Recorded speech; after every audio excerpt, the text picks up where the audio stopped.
Hi.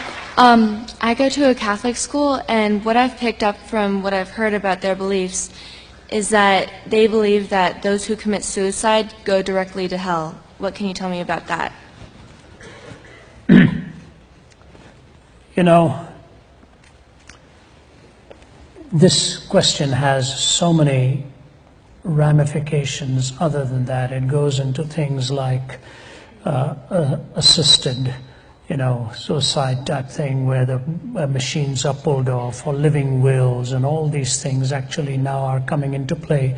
The more machines we have and the more science grows, the more complex these decisions become, and we are making more decisions of more rapid nature, at a more rapid nature, of more dramatic implications. Let me just say this to you. I wish I had an absolute answer to give to you. I just say this: I wouldn't want to meet the Lord after I have taken my life. And the reason is, in Genesis 9:6, murder is called the ultimate attack upon the image of God. That's what murder is. You have violated the image of God. So if I violate the image of God in someone else, or I violate it in myself, it is the ultimate act of lack of faith. And without faith, it is impossible to please God. So I would say I wouldn't want to meet him on those terms. I will also say this, that I cannot stand as a judge and tell the parent of an 18 or a 19-year-old where life has been wasted like that, that's the end and that person is hellbound. That's not my prerogative in life. I would have to leave God as that judge and leave God to work for the peace of a family that has had to live through it. I would never want, I tried that once, and it took me years to even talk about it. I never talked about it to my parents afterwards. My wife spoke to my mother and my father and said, it is so embarrassing to Ravi to even discuss it. It's easier for me to discuss it from a platform than it is to talk one-on-one across a table. The fact that I tried to take my life is a devastating thought to me. The only consolation I have is that I didn't know Christ at that time. Now that I know him, I will never ever violate the image of God that he's given to me.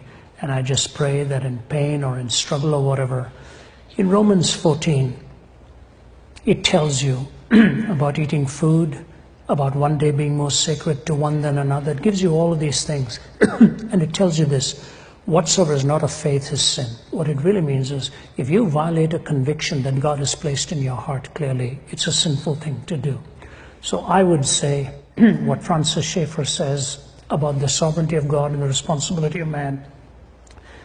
If you're ignoring the sovereignty, he says, that's what I will preach to you at that time. If you're ignoring responsibility, that's what I would preach to you at this time. If anybody is toying with the idea of taking their life, that's what I would say to them. Don't even think about it. It's the most sacred gift that God has given to you. Don't use your freedom to violate your freedom. The eternal destinies are in the hands of God. But the moment is for us to choose and select. Let us not violate what God has given to us as a sacred gift. It is a privilege that is entrusted. Trust him through the wildest twists and turns. When you finally meet with him, you'll find he sustained you the greatest in your darkest night of the soul. George VI was dying of cancer, and he spoke to the world. And he said this: I said to the man at the gate of the ear, give me a light that I may walk safely into the unknown. And he said to me, go out into the darkness and put your hand into the hand of God. It shall be to you better than the light and safer than the known. Life is too precious. Don't squander it. Go out into the darkness, put your hand into the hand of God. It shall be to you better than the light and safer than the known.